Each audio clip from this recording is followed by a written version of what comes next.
हाँ भाई first year, हम लोग यहाँ बात कर रहे थे आपके किसके बारे में, UGA, UAG एंड UAA, जिन्हें हम क्या बोलते हैं, स्टॉप कोडोन, नॉनसेंस कोडोन या फिर टर्मिनेटिंग कोडोन। लेकिन ये जो टर्मिनेटिंग कोडोन है इनके अपने भी नाम है, ठीक है। तो ये कभी कभी आ जाता है कि ओपल किसे कहते हैं, या अंबर क्या है, ठीक है, या ओकर क्या होता है, ठीक है। तो आप लोगों को ये चीज थोड़ी सी याद रखनी पड़ेगी, कोई परेशानी नहीं, ठीक। तो चलिए आगे बढ़ते हैं हम लोग।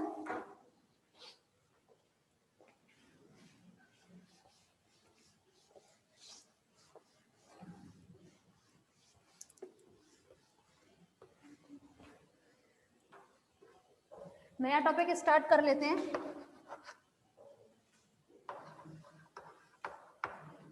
केंद्रक, हाँ भाई केंद्रक, सब जानते हैं केंद्रक क्या होता है ना, क्या होता है केंद्रक, भाई जानते सब हैं। केंद्रक क्या होता है, कोई बता सकता है, बॉयज गर्ल्स?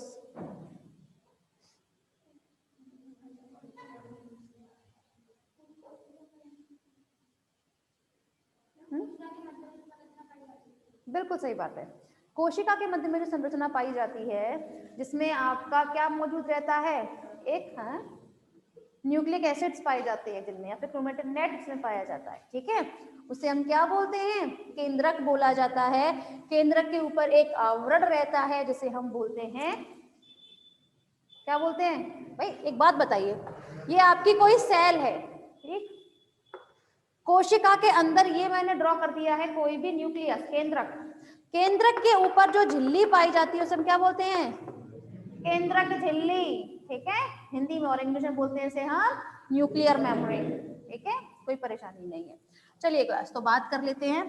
पहले हम बात करेंगे इसमें इनकी खोज के बारे में। तो बताइए खोज किसने की थी, एक साइंटिस्ट थे जिनका नाम था रॉबर्ट ब्राउन, उन्होंने इसकी खोज की थी, पहली बात। दूसरी बात, अब आता है इसका प्राप्ति स्थान, किसमें पाई जाती है ये, हाँ भाई केंद्रक, जानते सब हैं, जल्दी जल्दी बताते जाइए, इसीलिए पूछ रहे हैं, नई चीज होती मैं कभी नहीं पूछती। बताइए कहाँ पाया जाता है केंद्रक, यूकैरियोटिक कोशिकाओं में,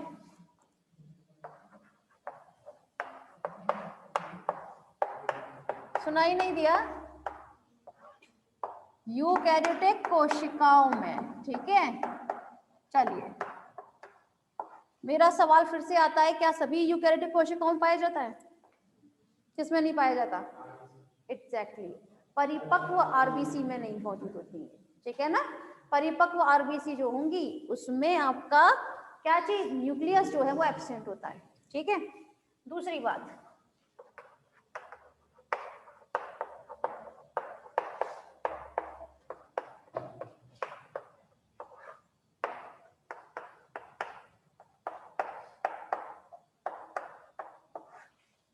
प्रोकैरियोटिक कोशिकाओं में मौजूद नहीं होता ये,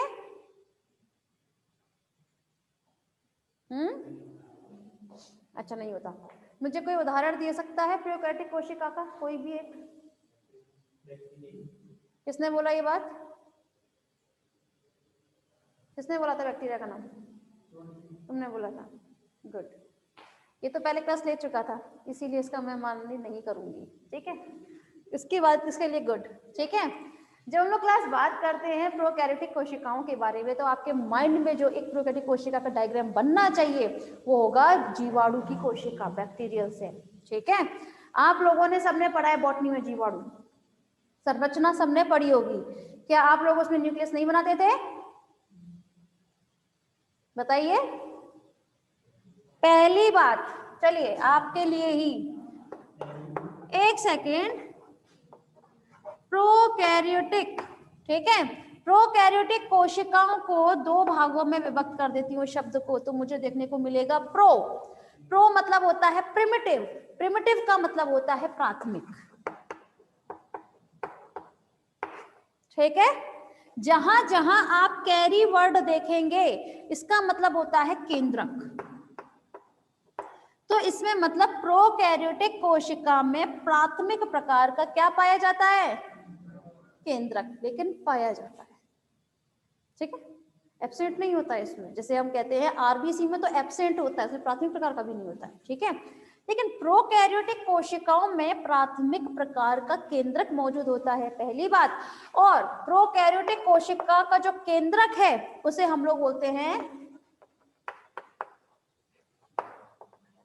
न्यूक्लियोइड, ठीक है। अब आप लोग चाहे तो अपना देख लीजिएगा, बैक्टीरियल सेल में न्यूक्लियोइड आपने डेफिनेटली बनाया होगा, ठीक है, पहली बात। और अब थोड़ा सा समझिएगा यहाँ पर क्या मैंने प्राथमिक प्रकार के केंद्रक से मतलब क्या होता है। आप लोग क्या करते हैं, यूकैरियोटिक कोशिका बनाते हैं आप, ठीक है, इसके बीचों बीच या किसी किसी कोशिकाओं में थोड़ा सा हटकर मौजूद होता है, ठीक है, केंद्रक।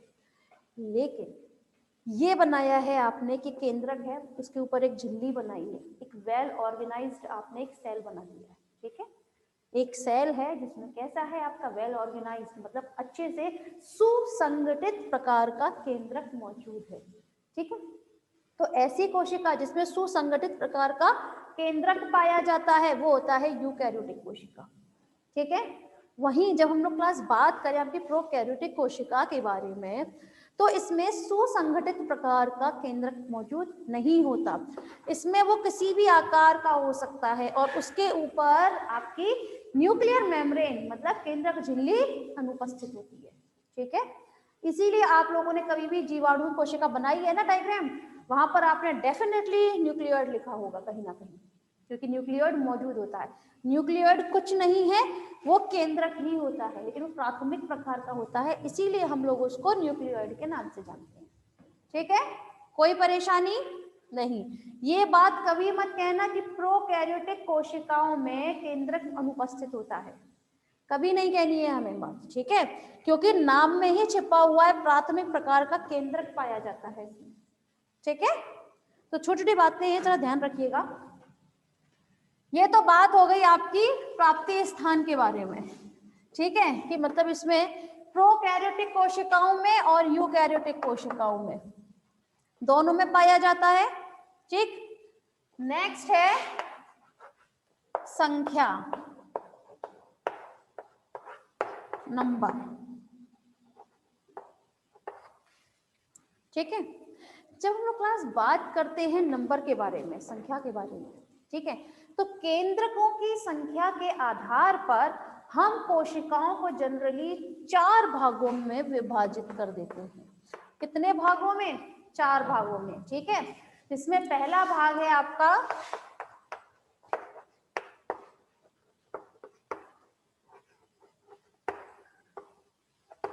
ए न्यूक्लिएटेड सेल, ठीक है, मतलब है इसका ए मतलब क्या होता है? एक नहीं, जहां जहां आप लोग इंग्लिश में ए टर्म देखेंगे किसी भी शब्द के आगे लगे हुए, इसका मतलब होता है एब्सेंट, ठीक है। और जिस बात के लिए आप बोल रहे हैं एक, वो हमेशा से ऐसे लिखा जाता है ए पेन, पेन के साथ जुड़ा हुआ नहीं है, दूर लिखते हैं हमेशा ए, है ना। तो अगर दूर है तो उसका मतलब हो जाता है एक, और अगर किसी भी शब्द के साथ जुड़ा हुआ है तो उसका मतलब होता है अनुपस्थित है वो चीज, ठीक है। कहीं भी देख लीजिएगा जूलॉजी में, कहीं भी टर्म में, ठीक है। चलिए आगे बढ़ते हैं हम लोग। जब हम लोग क्लास बात करें ए न्यूक्लिएटेड सेल के बारे में, मतलब एक ऐसी कोशिका है जिसमें केंद्रक उपस्थित ना हो, इसे हम हिंदी में बोलेंगे केंद्रक विहीन कोशिका। क्या बोलेंगे? केंद्रक विहीन कोशिका। हिंदी में लिखना चाहते हैं लिखिएगा, उदाहरण बताइए मुझे केंद्रक विहीन कोशिका का। आपका बोलना निषेध है इस क्लास में, आप लोग पहले क्लास ले चुके हैं इसलिए, ठीक है। अब नेक्स्ट टाइम से नहीं बोलना है। मैच्योर्ड आरबीसी मतलब परिपक्व आरबीसी, ठीक है। तो मैच्योर्ड आरबीसी इसमें आएगी ए न्यूक्लिएटेड कोशिका में, ठीक है, केंद्रक विहीन कोशिका में। वहीं नेक्स्ट है यूनी न्यूक्लिएटेड सेल, ठीक है। यूनी न्यूक्लिएटेड सेल को हिंदी में हम लोग बोलते हैं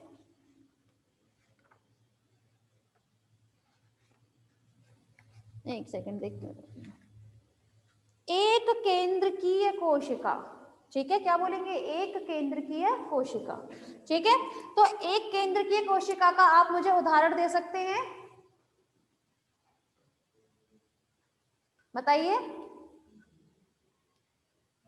यूनिन्यूक्लियोटाइड का कोई उदाहरण दे सकते हैं आप? सुनाई नहीं दिया तो तेज बोल दीजिए, मैं भी सुन लूं। क्या चीज? Nerve cell. ठीक, नॉट बैड। सबसे अच्छा उदाहरण मैं बता देती हूँ, यूकैरियोटिक कोशिकाओं में हर एक कोशिका आपकी यूनिन्यूक्लियोटाइड ही होती है। आप जितनी भी कोशिकाएं बनाते हैं उसमें एक ही सेल मौजूद होता है ना। तो यूकैरियोटिक कोशिकाओं में यूनिन्यूक्लियोटाइड होती है। कोई परेशानी, समझ में आया? ठीक है, तो आप लिख सकते हैं यूकैरियोटिक कोशिका। ठीक है, नेक्स्ट है आपका बाई न्यूक्लिएटेड कोशिका। बाई न्यूक्लिएटेड सेल मतलब द्विकेंद्रकीय कोशिका। तो द्विकेंद्रकीय कोशिका मतलब ये एक ऐसी कोशिका है जिसमें दो केंद्रक मौजूद होते हैं। ठीक है, बाई मतलब होता है दो। ठीक है, तो उनको हम क्या बोलते हैं भाई? दो न्यूक्लियस प्रेजेंट है किसी भी कोशिका में। कोई उदाहरण बता सकते हैं मुझे? उदाहरण बताइए, जानते सब हैं।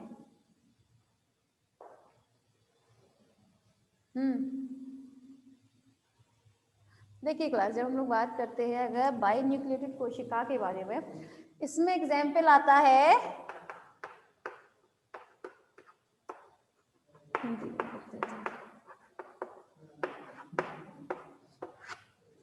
पैरामीशियम। आप पैरामीशियम का डायग्राम बनाते हैं तो दो केंद्रक बनाते हैं। कौन कौन से बनाते हैं आप?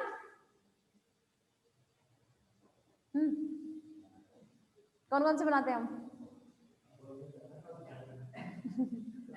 देखो, जब हम लोग क्लास बात करते हैं आपके दो केंद्रक के बारे में, आप लोग हमेशा पैरामीशियम में दो केंद्रक बनाते होंगे, लघु केंद्रक और दीर्घ केंद्रक। याद आ गया?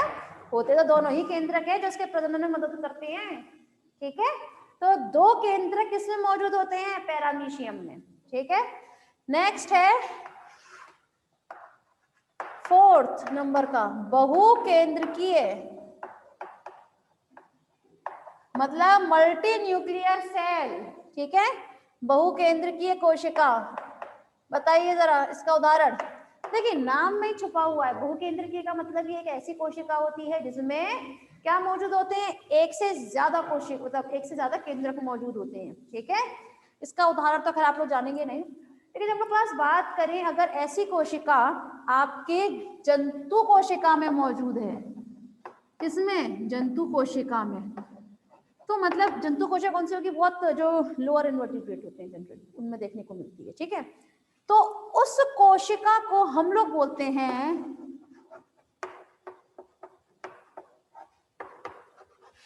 सिंसिशियल कोशिका। ठीक है, सिंसिशियल कोशिका। वहीं अगर ये एक कोई ऐसी सेल है, कोई एक प्लांट सेल मतलब पादप कोशिका, ठीक है, कोई एक ऐसी पादप कोशिका है जिसमें आपके एक से ज्यादा मतलब दो से ज्यादा केंद्रक मौजूद होते हैं, तो उन्हें हम लोग बोलते हैं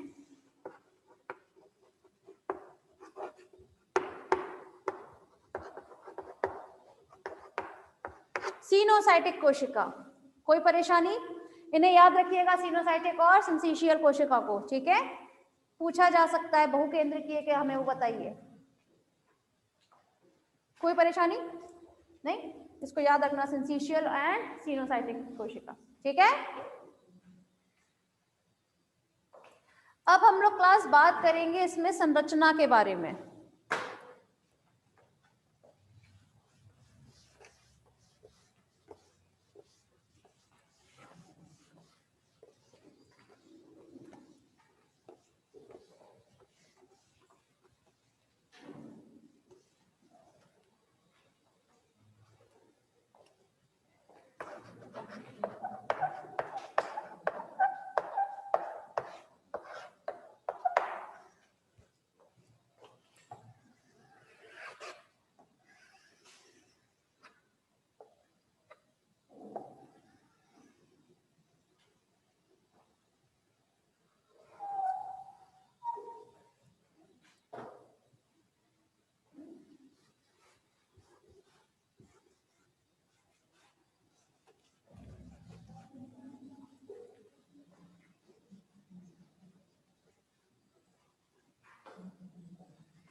क्या आएंगे कमेंट्स?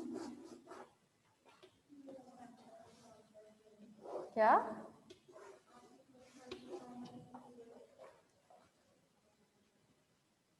अच्छा, गुड। बता देते मैं बेचारे बच्चों को, तभी आप बहुत बोल देती कोशिश कर रहे हैं वहां से बैठकर। पर गुड विकेश, सही एग्जाम्पल दिया आपने मुझे। हाँ भाई,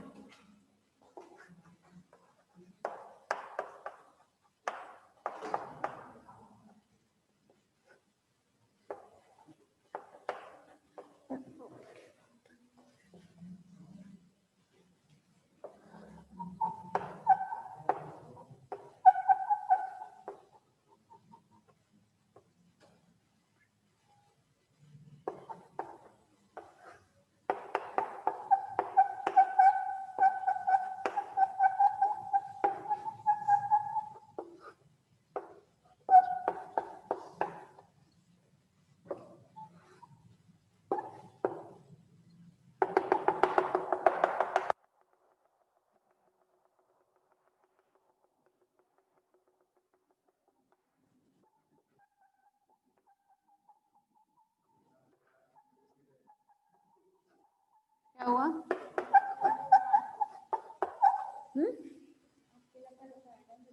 क्या कह रहे हैं? काम कहाँ है?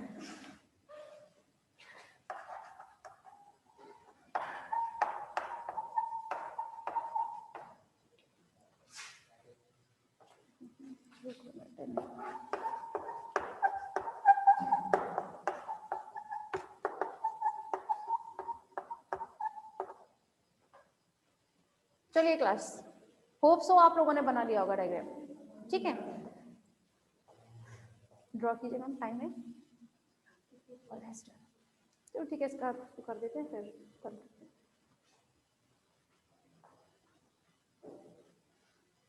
ठीक है क्लास, तो आज के लिए इतना ही बहुत है। स्ट्रक्चर के बारे में हम लोग कल बात करेंगे।